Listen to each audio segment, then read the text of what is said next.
Assalamualaikum warahmatullahi wabarakatuh. Saya Nur Arkatus Solehah, nomor NIM 251210490150, membuat video tentang filsafat pendidikan Islam. Pernahkah Anda bertanya, apa sebenarnya tujuan pendidikan dalam Islam, mengapa kita belajar, dan bagaimana seharusnya pendidikan dilakukan menurut ajaran Islam? Jawabannya ada dalam filsafat pendidikan Islam. Mari kita bahas bersama. Yang pertama, pengertian filsafat pendidikan Islam. Apa itu filsafat pendidikan Islam? Filsafat pendidikan Islam adalah ilmu yang mengkaji secara mendalam tentang hakikat, prinsip, dan tujuan pendidikan berdasarkan nilai-nilai Islam. Mari kita uraikan kata per kata. Kata pertama, filsafat, pemikiran mendalam dan sistematis. Kata pendidikan, proses membimbing manusia. Kata Islam, berdasarkan Al-Quran dan hadis.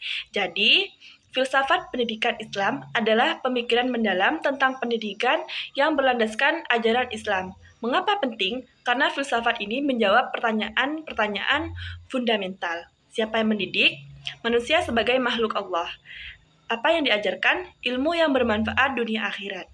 Mengapa dididik? Untuk menjadi khalifah dan hamba Allah. Bagaimana cara mendidik? Dengan metode yang sesuai fitrah. Filsafat ini menjadi fondasi bagi seluruh sistem pendidikan Islam.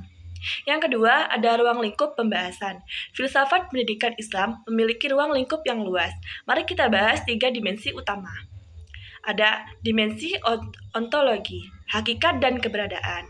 Membahas tentang hakikat atau esensi. Yang pertama, hakikat manusia. Manusia adalah makhluk Allah yang memiliki fitrah atau potensi baik. Manusia punya akal, hati, dan jiwa yang perlu dikembangkan. Manusia adalah khalifah, pemimpin di bumi dan Abdullah, hamba Allah. Yang kedua, hakikat ilmu pengetahuan. Ada ilmu berasal dari Allah. Semua ilmu adalah baik jika digunakan untuk kebaikan. Tidak ada pemisahan antara ilmu agama dan umum dalam Islam. Yang ketiga, hakikat pendidikan. Pendidikan adalah proses membentuk akhlak mulia, bukan hanya transfer pengetahuan, tapi transformasi karakter. Pendidikan adalah ibadah dan amanah. B. Dimensi epistemologi, sumber pengetahuan. Membahas dari mana kita mendapat ilmu. Yang pertama, wahyu. Ada Al-Quran, firman Allah yang sempurna. Ada hadis, sunnah Rasulullah SAW. Yang kedua, akal. Kemampuan berpikir dan bernalar, menganalisis dan memahami ayat-ayat Allah. Yang ketiga, ada indera, pengalaman dan observasi, eksperimen dan penelitian. Yang keempat, intuisi, ilham dan inspirasi dari hati yang bersih, kebijakan spiritual. Keempat sumber ini saling melengkapi, tidak bertentangan. C.